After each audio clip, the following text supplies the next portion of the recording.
Sejam muito bem-vindos. Aqui é Rogério Babeto do Pelican Cast, diretamente da sede da Connect TV em Alphaville. E pessoal, hoje temos um episódio maravilhoso. Estamos com uma convidada muito especial, a Aline Lourenço. Tudo bem, Aline? Tudo ótimo, Rogério. Muito obrigado por ter vindo aqui, aceitado o nosso convite e estar com a gente para compartilhar um pouquinho da sua história, da sua história de superação, né? De tudo que você pode oferecer para ajudar aí os nossos telespectadores, nossos ouvintes. Obrigada. Seja bem-vinda. Obrigada eu. É um prazer e uma honra estar aqui com vocês, fazendo parte desse projeto que está nascendo tão lindamente, com um propósito tão maravilhoso. Então, a honra é minha. Obrigada. Poxa, obrigado, Aline. Bom, pessoal, quem não teve a oportunidade de conhecer a Aline ainda, né? Eu tive a oportunidade, vou fazer um parênteses aqui. Eu vi a Aline, acho que em outubro do ano passado, 2024, né? Isso. 2024. Isso. Num PPG da Tati De Andela. E ela foi uma das palestrantes, desculpe, e uma das palestras que eu e minha esposa mais gostamos aqui, que foi mais impactantes, né? A história da Aline é muito bacana e tenho certeza que vai inspirar dezenas de vocês em casa aí. A Aline é uma empresária do ramo da educação, né? Formada em gestão financeira pelo Instituto Brasileiro de Tecnologia Avançada, gestão de pessoas pela FGV, psicologia positiva, né? Eu fui até ver o que era isso hoje, um pouquinho mais. Legal. É sobre o bem-estar e felicidade das pessoas, né? Exato. E, Aline, conta um pouquinho da sua história. A gente sabe que você tem pontos de superação. E isso que a gente gostaria de saber de você hoje em detalhes. Legal, legal. E é até bem próximo ao que você viu na minha palestra aquele dia. Eu digo o seguinte, que durante a nossa vida, né, a gente sempre tem desafios. E os nossos desafios começam ali na adolescência. Porque até quando a gente é criança, tudo é legal, tudo é brincadeira, né? Os nossos pais nos dão as coisas ali, e se não dá também, a gente chora, mas depois tá bom. Mas na adolescência começam os nossos desafios, porque a gente quer pertencer a algum grupo, mas ao mesmo tempo a gente quer ser visto como um indivíduo único, né? Tem aquela separação da família. Eu sou indivíduo único. E as emoções estão à flor da pele, né? As emoções. Os hormônios. Exatamente. E a cabeça ainda não sabe, aí para que lado que eu vou? Ai, mas meu amigo tá fazendo isso, será que eu faço também? E mediante esse monte de coisa acontecendo, que é um desafio da adolescência, a gente chega ali no fim do ensino médio com aquele grande momento, né? Que é o que eu vou fazer daqui agora quando eu terminar o colégio. E o que, pelo menos na minha época, eu preciso fazer uma faculdade. Porque na minha época, você tinha que já pensar na faculdade que você ia fazer quando você saísse. Não tinha opção de não fazer faculdade. Era o caminho dos nossos pais, né? Hoje em dia tem, mas antigamente não. E aí eu lembro que na época eu estava no terceiro ano do ensino médio, eu tinha 16 anos. E meus amigos, todo mundo, eu também tinha planos do que fazer, para onde ir, tal. Mas eis que no segundo semestre eu descobri que eu estava grávida, com 16 anos. 16 anos. Tava ali para terminar o ensino médio e, na verdade, foi bem chocante para mim, porque... Os sonhos naquele momento parece que dificultam, né? Primeiro que eu achei que não estava acontecendo comigo. Não, comigo não vai acontecer essas coisas. Comigo não acontece, né? Eu sou invencível. A gente é adolescente, acha que é invencível. E aí, quando eu fui na médica e ela confirmou pra mim, eu lembro até hoje que a confirmação foi através de um ultrassom, ouvindo barulho do coração. Ela falou, Aline, escuta. Aí, tutu. Na hora que eu ouvi aquilo, parece que tudo silenciou e um buraco abriu assim, ó. Eu falei, meu Deus, acabou a minha vida. Acabou a minha vida. Eu falei, e agora? Não vou fazer faculdade, não vou viajar, não vou fazer nada. E meus amigos, eles vão deixar de ser meus amigos, porque agora eu vou ficar grávida, vou ter um filho, não vou sair com eles. E como é que eu vou falar pra minha mãe, pro meu pai isso? Isso tudo em segundos, né? Isso tudo em segundos. Passa na sua mente. E aí eu lembro que comecei a chorar. Achei que minha vida tinha acabado ali. E consegui terminar o ensino médio, mesmo, né, naquela fragilidade emocional que eu tava. Lógico, tive que contar para os meus pais, foi bem difícil esse momento. Mas consegui terminar ali o ensino médio. E aí eu lembro que aí eu tive ele no outro ano, e aí uma mãe nasceu. Sim. Então, algo que eu nunca tinha imaginado na minha vida, aquele amor maior do que o mundo, nasceu ali. E tudo que eu mais queria é poder dar o mundo para ele. Só que não era a minha condição da época. Eu vim de uma família classe média baixa, bem baixa. Então morávamos eu, minha mãe, meus 2 irmãos, meu filho, numa casinha pequenininha de dois quartos. E aí eu lembro que eu comecei a ficar muito incomodada com a situação de que eu queria dar as coisas para o meu filho, seja uma roupinha, seja uma fralda, e não podia porque eu dependia de alguém. Tava incapacitada. Estava né? incapacitada. E tudo que ele tinha, como por exemplo as roupinhas, eram doadas. As fraldas foram todas doadas, então por 4, 5 meses foram de doação.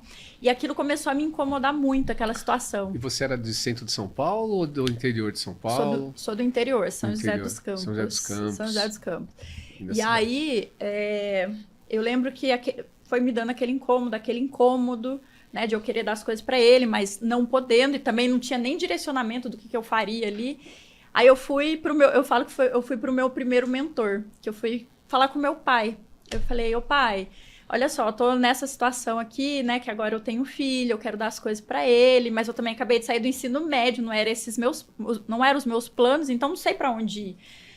Algumas pessoas falam para eu ficar em casa cuidando dele, quando ele for grande, aí eu começo uma carreira, outros falam para eu ir trabalhar. Eu não sei o que eu faço. E aí meu pai, eu falo que ele foi um coach naquele momento, que ele é um coach, ele nem sabe. Ele chegou para mim e ele não me respondeu. Ele me fez uma pergunta. Ele falou, eu lembro até hoje, ele olhou assim para mim e falou assim, Aline, se você ficar em casa ou não, seu filho vai crescer. Se você ir trabalhar ou não, ele vai crescer do mesmo jeito. A grande pergunta é o que você quer dar de futuro para ele lá na frente. Seu pai foi perfeito, hein? A pergunta realmente... Rapaz, aí naquele momento... Ele falou, porque você vai ter que começar a construir agora esse futuro. Naquela hora eu tive certeza do que eu queria fazer. E ele não me falou nada, só fez essa pergunta. Quer dizer, um bom coach é aquele que sabe fazer a pergunta, né? Exatamente, exatamente. Eu fui descobrir isso uns 20 anos depois. E aí foi isso. Aí eu falei, não, naquela mesma semana, saí distribuindo currículo, o primeiro lugar que me chamou, fui lá fazer a entrevista, fui péssima na entrevista, né? Porque se é adolescente nunca trabalhou, você não sabe nem o que falar. Primeira... Eu lembro que eu voltei pra casa, eu achei que o dono tinha me odiado, que eu tinha ido péssima. Eis que passa 2 dias, eles me ligam e me contratam. Olha aí que fantástico. Pra fazer, pra estagiar na época, era horário normal, das 8 às 18, né? Pra ganhar R$400. Mas pra mim era muito aquilo. Pra quem não tinha nada, 400 era muito. E aí eu lembro que no meu primeiro salário, eu desci no ponto de ônibus e aí tinha uma loja de roupinha de criança. E eu fui lá e comprei uma roupinha pro meu filho. Imagina a felicidade. Gente, eu não lembro o que eu comi ontem, mas eu lembro desse dia da roupinha que eu comprei pro meu filho. Legal, né? Uma conquista, né, Aline? Você saiu de uma situação super difícil e começou a mudar o jogo, né? Exatamente. E aí, nesse meio tempo, eu fiquei lá em torno mais ou menos de 1 ano e meio, mas durante esse tempo, eu tive alguns amigos que falaram, olha, Aline, vai sair um concurso público aqui, de um banco, é bom, é bacana, ganha muito, eu acho que você tem que fazer. Eu não tinha nem ideia do que era o banco, o que fazia, o que não fazia. Eu só enxergava o seguinte, poxa, é uma oportunidade de eu ganhar mais dinheiro para eu poder dar mais coisas pro meu filho, dar o futuro que eu quero. Oportunidade de melhoria, vamos lá. De melhoria, exatamente. Aí, o que eu fazia? Trabalhava o dia inteiro, das 8 às 18, chegava em casa, ficava com meu filho à noite ali. Na hora que ele dormia, umas 10 horas da noite, aí eu ficava estudando até de madrugada. Por livro de banca. Porque não tinha Google, né? Não, naquela época não. Não tinha YouTube, nada disso. E aí eu fazia isso. E eis que passou 1 ano, mais ou menos, eu passei no concurso e fui chamada. Nossa, que bacana, hein? Quer dizer, mas isso dentro... Você com um bebê de 1 ano e pouquinho? Isso. Eu tinha uns 19 anos, mais ou menos. Quer dizer, você já chamou a responsabilidade pra você, foi muito madura, né? Bem jovem, né, Aline? E muito esforçada, né? Muito trabalho, né? Eu não sei se eu fui madura. Eu sei que eu tinha um propósito muito grande. Sim. Eu tinha um propósito muito grande, que era criar ele. esse futuro pra ele. E aí, quanto tempo você, como é que é? Como é que foi esse trabalho? Quanto tempo você ficou? Então, eu fiquei lá por 18 anos, eu entrei na Caixa Econômica Federal, né, concursada, não tinha noção do que era o banco, eu lembro que eu só descobri onde eu estava entrando quando eu fui admitida.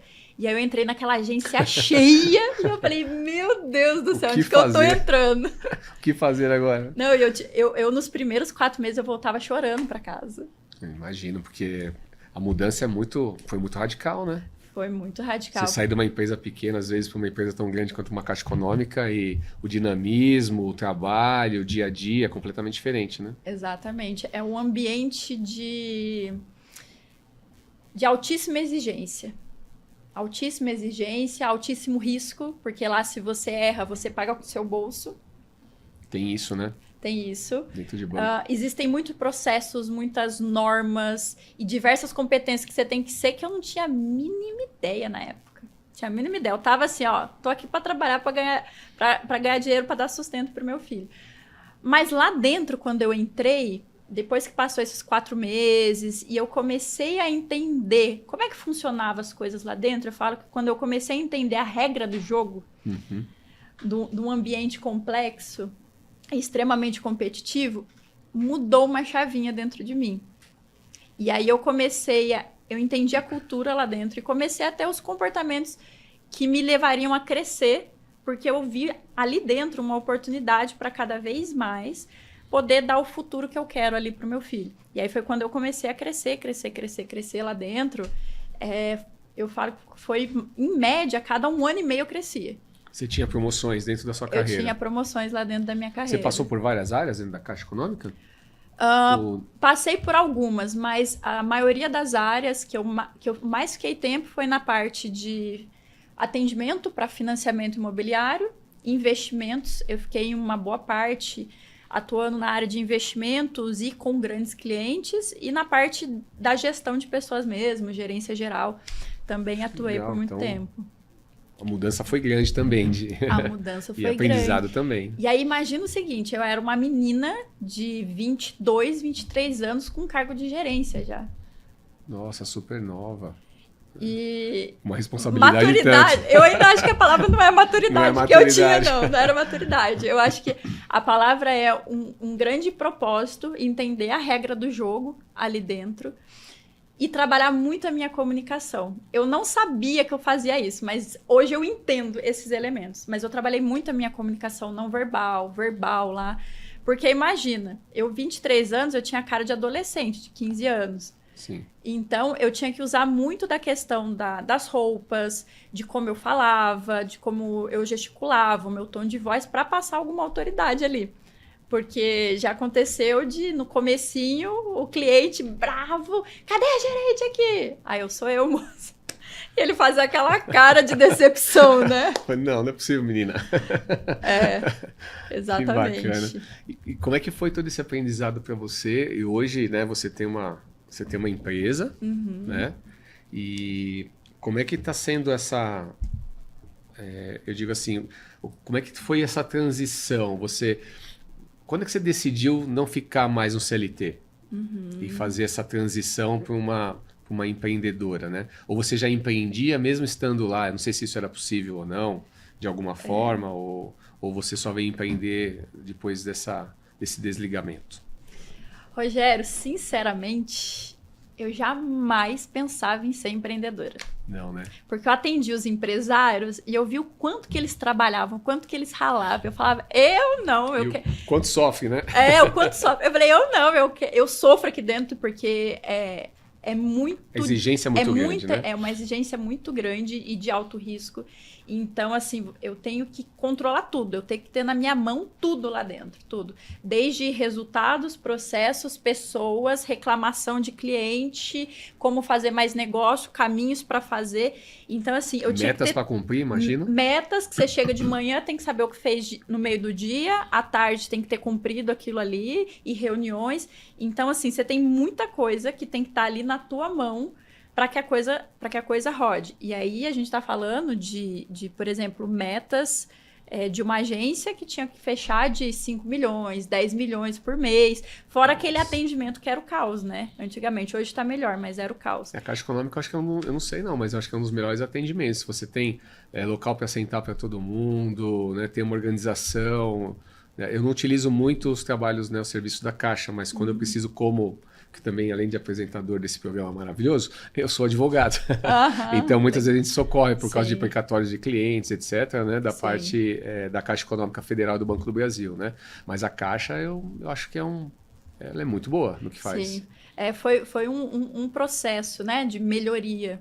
E assim, apesar do atendimento ser bom, mas ela tem muitas dificuldades, assim como qualquer outra empresa. Sim, normal. É que normalmente quem tá fora olha uma grande empresa e acha que é tudo perfeito lá dentro, e não é. Tem problema de sistema, tem problema de pessoas, tem problema de atendimento, igual qualquer outro lugar. Mas um ponto que ela tem de diferente, ela e as grandes empresas têm de diferente, né? Porque hoje eu trabalho com outras empresas, é a questão da cultura.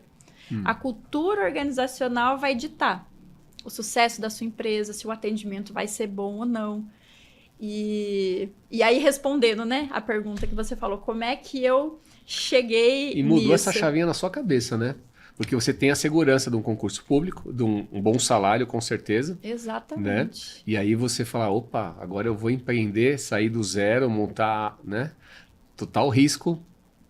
Incerteza total, incerteza total. Mas está no seu coração aí. Exatamente. E como que eu cheguei nisso, né? Como eu falei, eu nunca pensava em empreender. Mas houve um episódio da minha vida em que eu tive que me afastar durante 1 ano e meio, que fez com que eu mudasse completamente a minha visão de mundo. Eu, no meus auge, né, dos 29 anos, eu descobri que eu estava com câncer. Tava com câncer de mama e tava num estágio que não era nem inicial, nem muito avançado. Era naquele ponto, sabe, que Deus coloca para você, ó, filho, ó, tô te dando nesse ponto pra você tomar uma decisão de resolver ou não isso daí. E aí eu fiz o tratamento, fiquei 1 ano e meio afastada, e nesse 1 ano e meio, a minha cabeça mudou para tudo. Desculpa a pergunta, se você quiser responder, mas você teve que fazer químio e tudo? Fiz tudo, Rogério. Todo o processo? Fiz tudo. Fiz cirurgia, mastectomia total, fiz quimioterapia completa ali, 12 sessões, fiz radioterapia, medicamento eu tomava até ano passado ainda de controle. Não tenho mais nada. Quase 10 anos, né? Mais ou menos. Mais de acompanhamento. Então, assim, fiz todo o processo. E o que você fala? Vou aproveitar esse gancho, mas o que você fala para os nossos telespectadores que estão passando por isso? Como é que você se fortaleceu? Como é que você manteve, né, a sua crença né, de cura, de saúde, e para passar por todo esse processo? Então, foram algumas coisas, mas eu acho que a principal, eu vivi uma vida muito de controle, de ter que controlar tudo, ter muito nas minhas mãos, de saber o que estava sendo produzido, o que as pessoas estavam fazendo ou deixando de fazer, que cliente que era importante, quem não era. Então, eu tinha tudo ali na minha mão. E quando eu descobri a doença e tive que passar pelo tratamento, foi o momento que Deus mostrou para mim que eu não tenho controle de quase nada, na verdade. Perfeito. Não tenho. São poucas as coisas que eu tenho controle. A gente só acredita, todos nós, né, acreditamos que a gente tem controle sobre algo, mas não tem, né? Não tem. E um episódio específico que me mostrou isso foi logo no comecinho do tratamento que eu tive que fazer. Eu comecei pela cirurgia e me deu alguma reação depois da cirurgia. E era para eu ter saído no outro dia. Eu fiquei quase 10 dias no hospital, porque eu comecei a ter muito mal-estar, meu intestino parou de funcionar, meu estômago não funcionava, eu fiquei 10 dias sem conseguir comer, eu bebi água, botava para fora, ou seja, eu tava indo para acabar tudo, né? E eu sentia muita dor, muita dor. E aí os médicos faziam exame, não dava nada, dava um monte de remédio, não resolvia nada. Falava para eu mesmo com dor andar pelo hospital, eu fazia, não dava nada. Ou seja, tudo que as pessoas, a medicina falavam para fazer, tem de tecnologia, a gente fez, mas não resolvia a minha dor e a minha situação.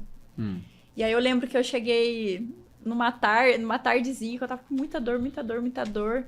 E aí eu fui andando perto da janela, tava um dia nublado, sabe? Bem finalzinho da tarde, assim, 4 horas, um dia nublado. Aí eu cheguei na janela e eu falei, Deus, eu entendi o que o Senhor quer falar comigo. Eu entendi que eu não tenho controle de nada, nem eu, nem ninguém que tá aqui. Porque a gente tá fazendo de tudo e não tá resolvendo. Eu entendi que o controle tá na sua mão. Então eu te peço, Deus, que se for da sua vontade, me tira daqui que eu não tô aguentando mais. Eu pedi pra ir embora. Chegou no seu limite, né? Chegou no meu limite. Eu falei, eu não aguento mais. Me tira daqui. Agora, se for pra eu continuar passando por isso, que o Senhor me carregue, porque eu não tenho mais forças. E aí, naquele dia, meu irmão foi lá, meus parentes me visitaram, tá? Fizeram uma oração. No outro dia, Rogério, no outro dia, o meu intestino voltou a funcionar. Eu consegui beber água e comer sem botar pra fora. Minha dor diminuiu assim de 10 para 4 no outro dia. É Deus atuando mesmo, né? Não tem explicação. Outra explicação. E aí eu levei muito disso, sabe, pro meu tratamento, de que Ele te Deus, ouviu. A sua vontade prevalece, Sim. né? Se for da sua vontade eu ficar, então que o Senhor esteja comigo, me ajude nesse momento. E o que eu poderia dizer para quem está passando por isso e que me ajudou, viva um dia de cada vez, sabe? Aproveite a dádiva do dia que a gente tem. É uma dádiva a gente poder acordar da cama sem dor, poder abrir os olhos, poder respirar. Então, viver um dia de cada vez. Foi uma das coisas que me ajudaram muito. E ao longo do processo também, teve uma parte que eu dei uma reprogramada ali na minha crença, quando eu estava careca. Mas, em principal, seria isso.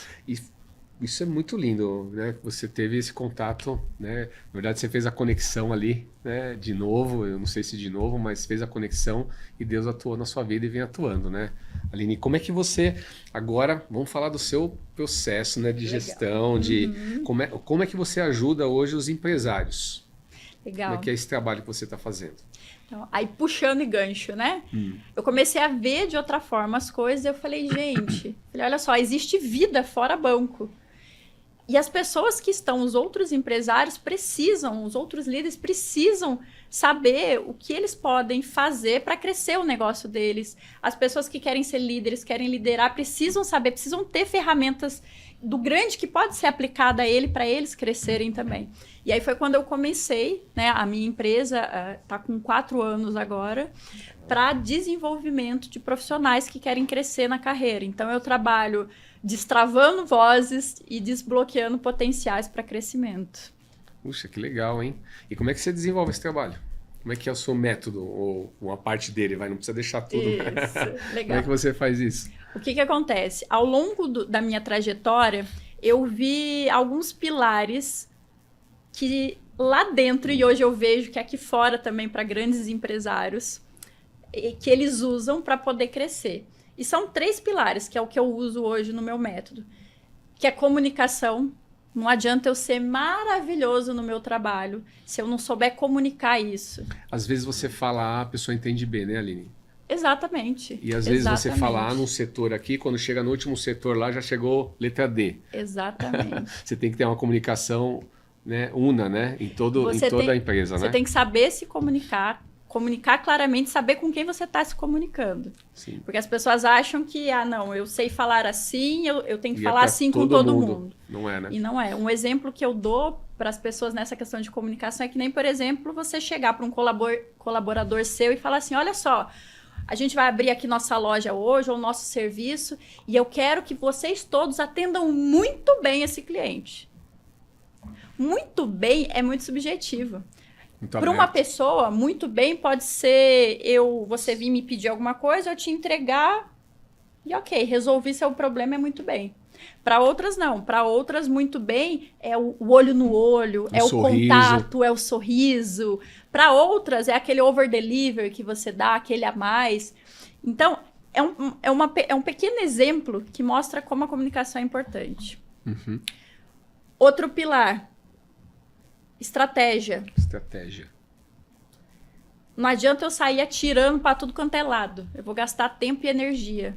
Então, eu preciso saber aonde eu quero chegar. E eu preciso ter uma estratégia efetiva para isso. Senão, eu gasto tempo e energia. Isso você vai conhecendo o negócio desse empresário e consegue estabelecer com ele estratégias para chegar no objetivo que ele quer. Exatamente. Legal. Dentro da liderança dele ali. Porque eu acredito que as pessoas são o motor de tudo. O bacana é que você não precisa trabalhar, então, só com o dono do negócio, mas pelos vários níveis de diretoria, gerências e assim vai. Exatamente. Bacana. Porque empresas são feitas de pessoas e a gente vende para pessoas. Então, eu atuo ali. Pessoas se conectam com pessoas, né? Pessoas se conectam com pessoas. Então, eu trabalho ali, ó, com o ser humano pensante ali. Perfeito. Então, comunicação e estratégia. Estratégia. A terceira? Inteligência emocional. Não tem como. Não tem como. Qualquer empresa grande ou empresário grande, e a empresa grande eu falo Caixa Econômica Federal, bancos grandes, como, vamos falar, Nubank, ou o pessoal hoje, Flávio Augusto, Caio Carneiro, que hoje são mentores meus. O trio, né? A Trinca, JJ, né? a Tati de Angela, que foi minha mentora na área de palestras, né? Porque eu faço palestra também, que foi quando a gente se conheceu. Também só faz com os grandes, hein? E uma coisa que todos têm é inteligência emocional para lidar com os impercalços do caminho. Porque são muitos. E cada vez que você cresce, é você ter... O que seria a inteligência emocional? É você entender as suas emoções, o que engatilha aquilo e saber contornar. Seja quando aparece o ruim, eu contornar aquilo para passar logo, seja eu usar a minha zona de potência. Sim. Hoje mesmo eu saí de um evento que estava o Caio Carneiro e ele falou... Eu atuo na minha zona de potência, porque perguntaram para ele, como é que você consegue sempre estar com essa energia? Ele falou, porque eu foco na minha zona de potência. Ele é intencional, né? É intencional, exatamente. Então, são esses 3 pontos que você vai ver em todo líder de sucesso, todo empresário de sucesso. Aline, nosso tempo está acabando, mas eu quero saber onde que o pessoal te encontra e como te encontra para poder ter esse tipo de assessoria fantástica que você pode dar para que as empresas possam crescer, né, se desenvolver e melhorar cada dia mais. Legal. Hoje, os meus 2 grandes canais são o Instagram e o LinkedIn, Aline Lourenço Oficial. Oficial sou eu. E vai estar aqui, tá, pessoal? Descrito embaixo, ó, procurem pela Aline, né? Porque ela vai poder ajudar muito vocês, tenho certeza disso, né? E está em pleno crescimento, desejo toda a sorte do mundo, Aline. E, Aline, tem uma última pergunta para você. Imagine que hoje é o seu último tempo aqui no planeta Terra. Tudo aquilo que você gerou, todos os cursos, os livros que eu sei que você, se não escreveu ainda, vai escrever, as palestras, né? Tudo isso você vai levar junto com você. Não vai ficar aqui. Mas você pode deixar 3 lições para as pessoas. Quais seriam elas? 3 lições? A primeira é... Dê valor ao hoje. Viva como um presente mesmo, que é o que o próprio nome já diz. O segundo, valorize as pessoas, porque você pode ter todo o dinheiro do mundo, mas não é ele que vai te abrir portas, não é ele que vai segurar a tua mão quando você precisar. Sim. E terceiro, que é o meu lema de vida, não seja o que as circunstâncias estão te colocando, seja o que você escolhe se tornar. Nossa, lindo, hein? Parabéns, Aline. Obrigada. Muito obrigado, gratidão, né, pela sua presença. Obrigada. Eu quero te presentear por essa história, por você ser quem é, né, pela sua história tão linda. É uma história de superação, né, de novos projetos. Quer dizer, você tá na tenra idade ainda, uma jovem mulher, quer dizer, com tanta coisa já vivida, né, e tanto desafio superado. E a gente quer te presentear com uma camiseta do nosso grupo, que é a Pelican Energy. Legal. Nessa camiseta, ela foi inspirada para isso, para pessoas como você, pessoas que estão nos assistindo, que querem colocar seus sonhos. Ela é um item de ancoragem, é um item de transformação. Cada vez que você veste uma camiseta da Pelican, você conecta suas novas sinapses para que você possa manter sua frequência alta e atingir seus sonhos. Eu espero que essa camiseta traga vários deles para você, viu? Pode abrir aqui? Pode, por favor. Vamos ver se... Vamos mostrar Vamos aqui pro pessoal. Ai, que linda! Bacana. Cadê a câmera aqui pro pessoal ver? Legal. Que linda! A usarei, com certeza. Obrigado. Pessoal, a gente está terminando mais um episódio, né? Estivemos aqui com a Aline. Agradeço a vocês pela audiência, né? Continue curtindo a gente. Se tiverem perguntas para a Aline, pode mandar no direct, né, Aline? Pode mandar no que Instagram. eu respondo tudo. A gente responde e contactem ela, porque tem um trabalho fantástico. Um abraço e até o próximo episódio.